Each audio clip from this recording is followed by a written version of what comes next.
Olá, meus amigos, sejam todos muito bem-vindos ao nosso canal. Começando a semana com mais uma bomba no Supremo Tribunal Federal. O Gilmar Mendes defendeu a continuidade de Alexandre de Moraes como relator do dia 8/1, onde tudo aconteceu.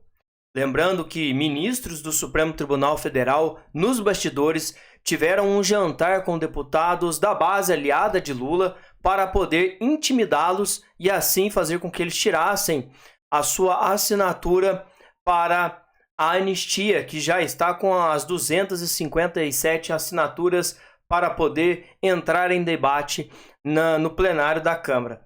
Tudo isso acontecendo em meio à ida de Alexandre de Moraes ao jogo do Corinthians, aonde somente o presidente do Supremo Tribunal Federal tinha um avião para ele. Então, o presidente do STF, ele tinha um avião somente para ele em qualquer ocasião. Agora não. Agora os ministros do Supremo Tribunal Federal, qualquer um, tem acesso aos aviões da FAB. E é isso que eu quero trazer para vocês. Pessoal, dá o like aqui, comente o que você acha de todo esse absurdo que está acontecendo no governo do Lula. O ministro do Supremo Tribunal Federal, Gilmar Mendes, rejeitou comparações entre seu colega de corte Alexandre de Moraes e o senador e ex-juiz Sérgio Moro. O ministro refutou as afirmações de que Moro estaria violando o devido processo legal ao julgar um caso no qual também seria vítima e defendeu que ele siga como relator das ações relacionadas ao dia 8 de janeiro. E aí, na maior cara de pau, ele disse o seguinte: não há justificativa para ele, Alexandre de Moraes, ser afastado, uma vez que ele já era o relator desses inquéritos e depois dos inquéritos que se agregaram. Ele não é suspeito, não está impedido, não está julgando no seu interesse. Não se pode, nem de longe, comparar Alexandre de Moraes com Sérgio Moro, porque Moro, de fato, se associa ao Bolsonaro, afirmou Gilmar numa participação dele.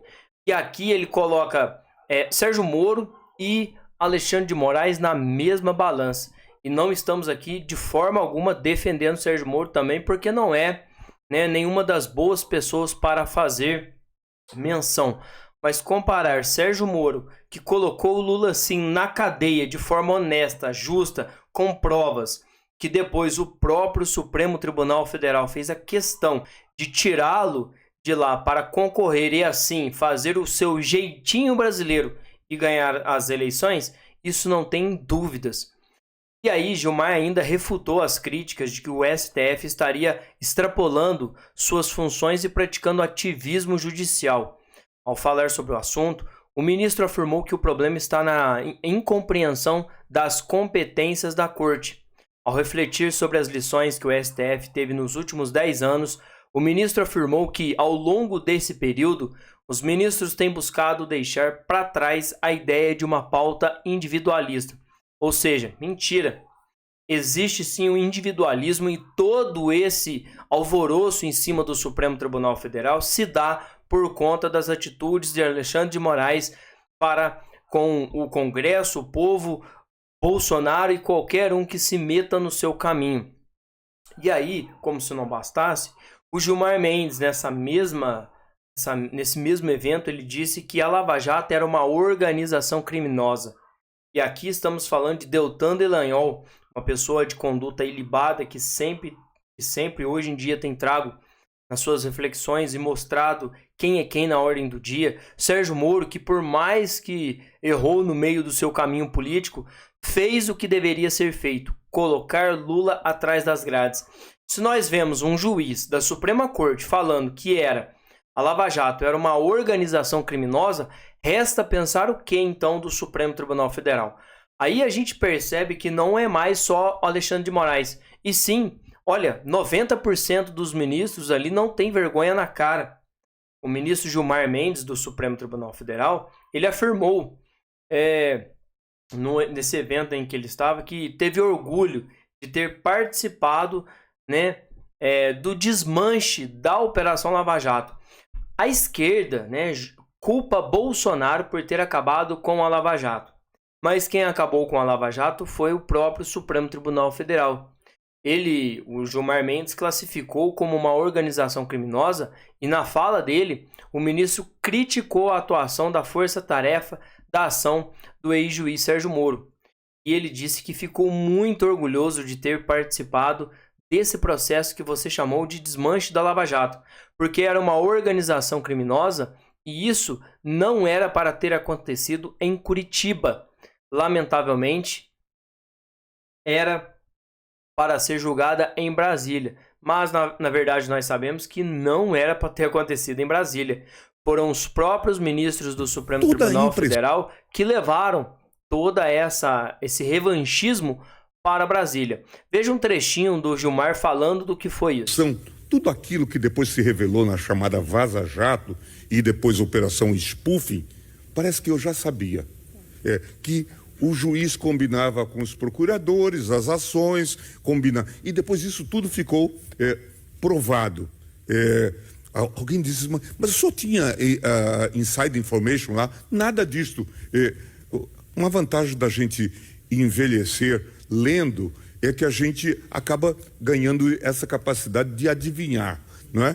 Então, eu acho que adivinhei. E fico muito orgulhoso de ter participado desse processo que você chamou de desmanche da Lava Jato, porque era uma organização criminosa. O que eles organizaram em Curitiba, lamentavelmente, era uma organização criminosa.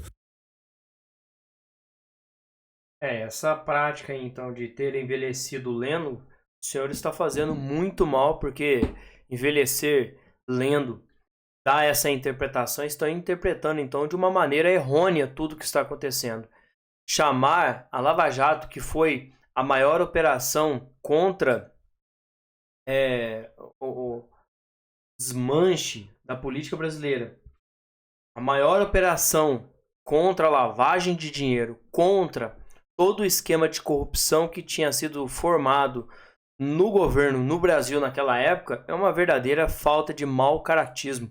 Porque a Lava Jato, sem dúvida, já foi mostrado por revistas internacionais como a maior operação do planeta contra a corrupção.